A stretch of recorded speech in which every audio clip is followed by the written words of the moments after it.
Scene 3. A room in Polonius' house. Enter Laertes and Ophelia. Laertes. My necessaries are embarked, farewell.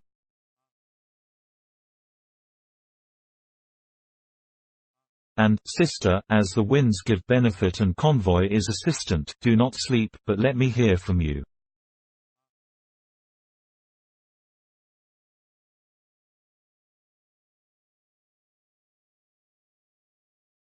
Ophelia. Do you doubt that? Laertes. For Hamlet and the trifling of his favour, hold it a fashion and a toy in blood, a violet in the youth of primy nature, forward, not permanent, sweet, not lasting, the perfume and suppliance of a minute, no more.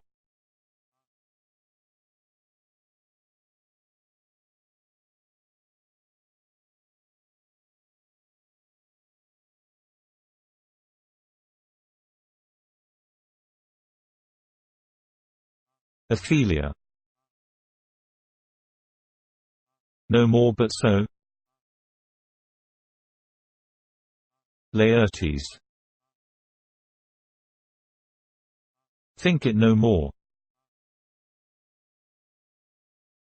For nature, crescent, does not grow alone in thews and bulk, but, as this temple waxes, the inward service of the mind and soul grows wide withal.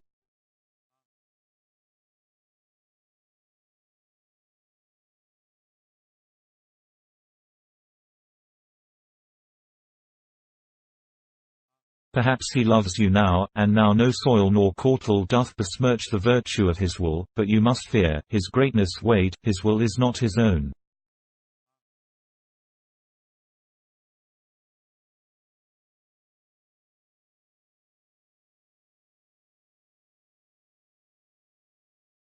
For he himself is subject to his birth, he may not, as unvalued persons do, carve for himself, for on his choice depends.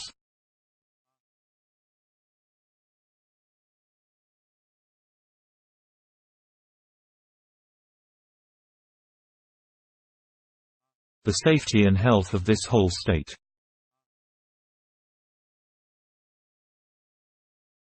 And therefore must his choice be circumscribed unto the voice and yielding of that body whereof he is the head.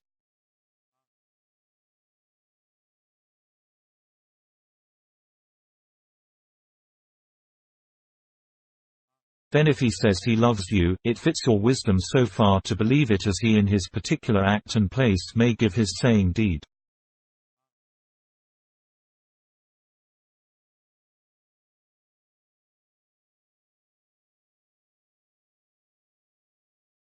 Which is no further than the main voice of Denmark goes withal.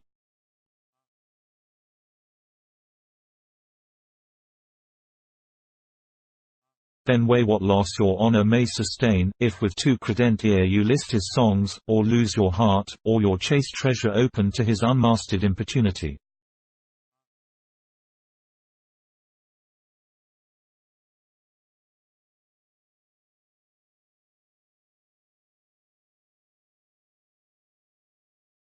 Fear it, Ophelia, fear it, my dear sister, and keep you in the rear of your affection, out of the shot and danger of desire.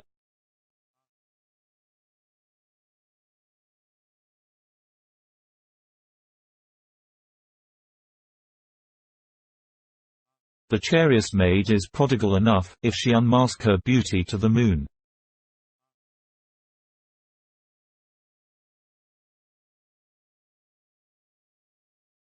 Virtue itself scapes not calumnious strokes.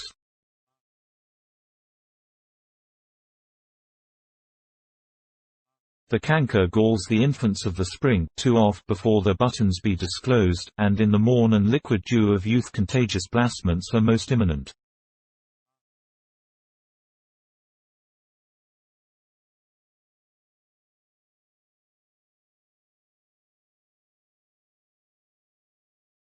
Be wary then, best safety lies in fear, youth to itself rebels, though none else near.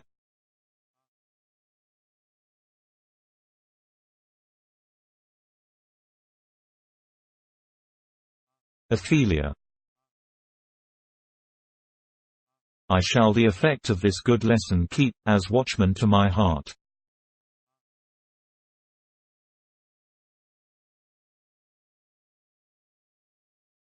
But, good my brother, do not, as some ungracious pastors do, show me the steep and thorny way to heaven.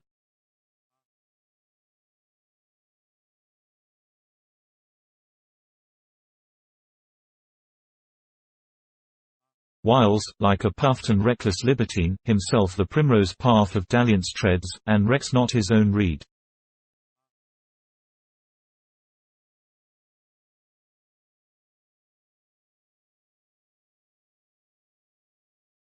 Laertes. Oh, fear me not. I stay too long, but here my father comes.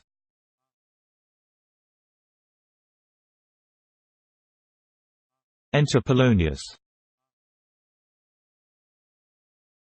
A double blessing is a double grace, occasion smiles upon a second leave.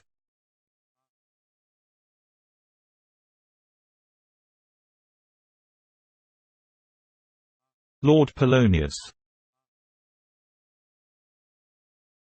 Yet here, Laertes. Aboard, aboard, for shame. The wind sits in the shoulder of your sail, and you are stayed for.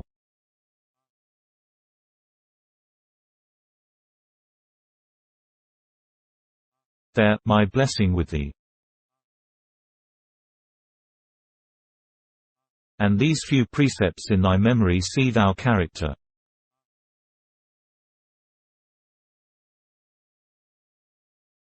Give thy thoughts no tongue, nor any unproportioned thought his act.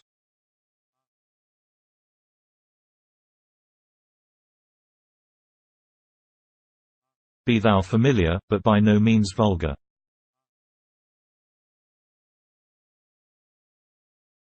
Those friends thou hast, and their adoption tried, grapple them to thy soul with hoops of steel.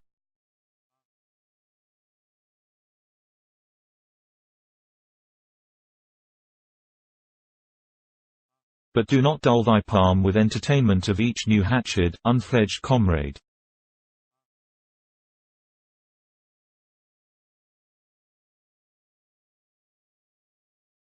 Beware of entrance to a quarrel, but being in, bear, that the opposed may beware of thee.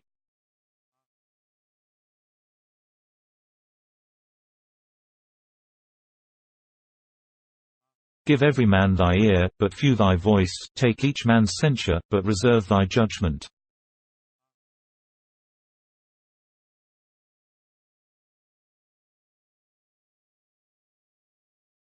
Costly thy habit as thy purse can buy, but not express it in fancy, rich, not gaudy.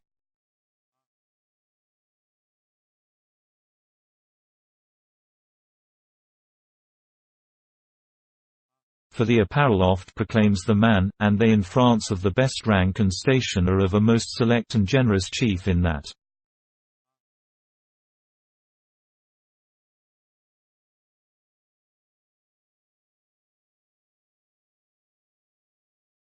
Neither a borrower nor a lender be, for loan oft loses both itself and friend, and borrowing dulls the edge of husbandry.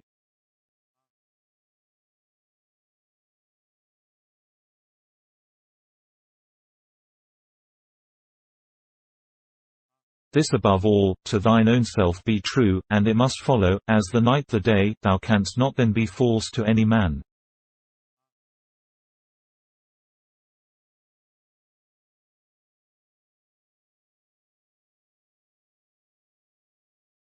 Farewell, my blessing season this in thee.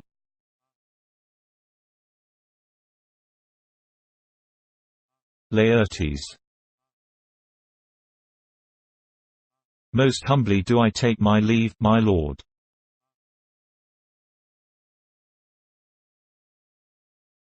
Lord Polonius.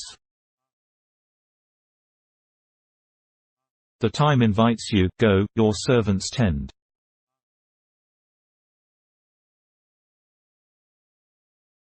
Laertes.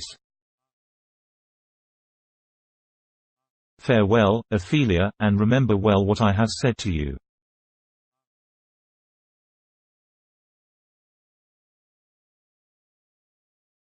Ophelia.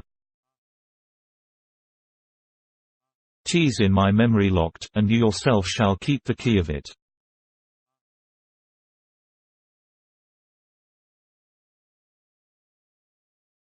Laertes. Farewell.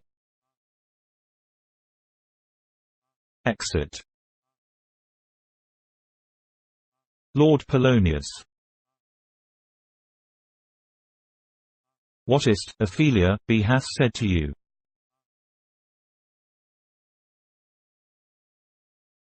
Ophelia. So please you, something touching the Lord Hamlet.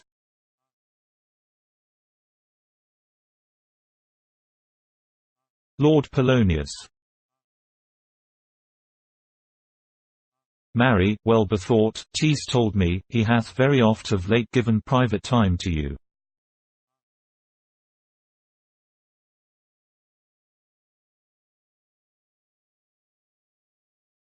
And you yourself have of your audience been most free and bounteous.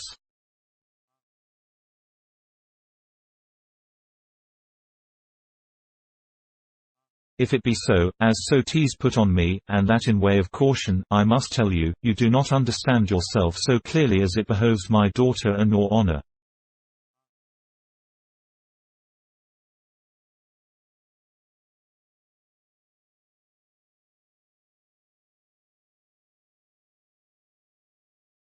What is between you?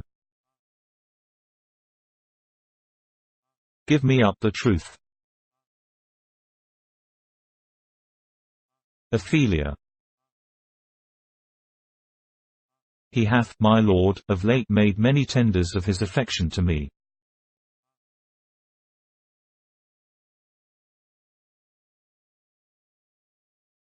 Lord Polonius. Affection. Pooh.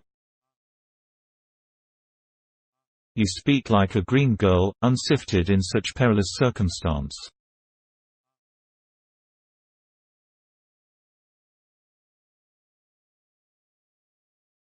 Do you believe his tenders, as you call them?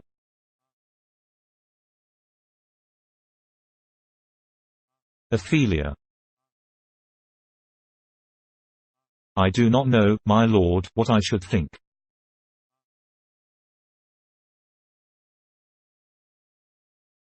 Lord Polonius. Marry, I'll teach you, think yourself a baby.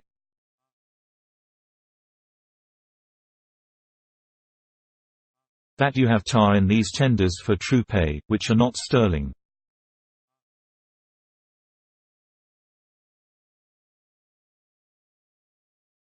Tender yourself more dearly, or not to crack the wind of the poor phrase, running it thus you'll tender me a fool.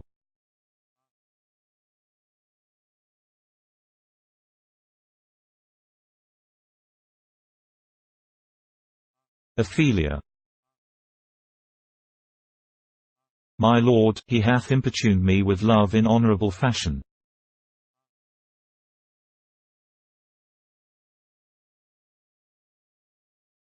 Lord Polonius. A fashion you may call it, go to, go to.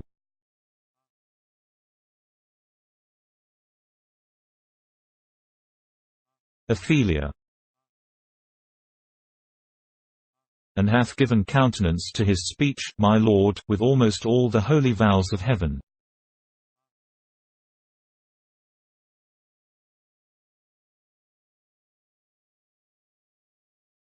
Lord Polonius.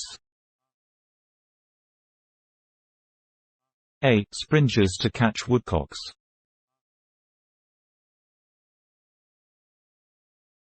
I do know, when the blood burns, how prodigal the soul lends the tongue vows.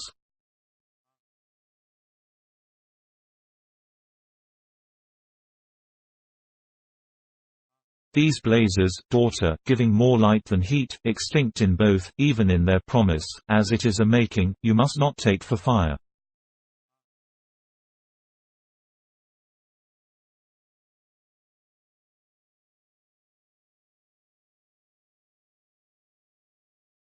From this time be somewhat scanter of your maiden presence.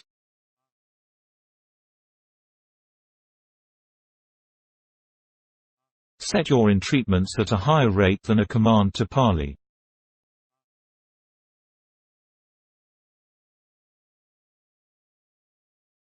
For Lord Hamlet, believe so much in him, that he is young and with a larger tether may he walk than may be given you. In few, Ophelia, do not believe his vows.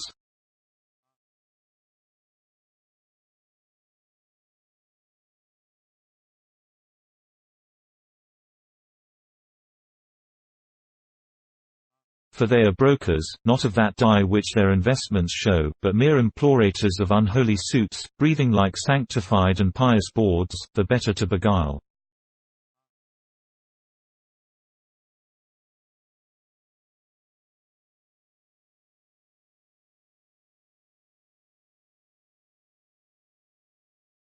This is for all, I would not, in plain terms, from this time forth, have you so slander any moment leisure, as to give words or talk with the Lord Hamlet. Look tote, I charge you, come your ways.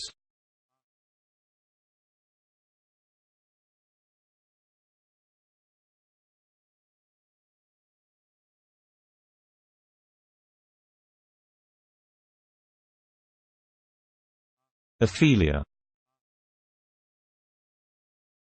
I shall obey, my lord. Exeunt.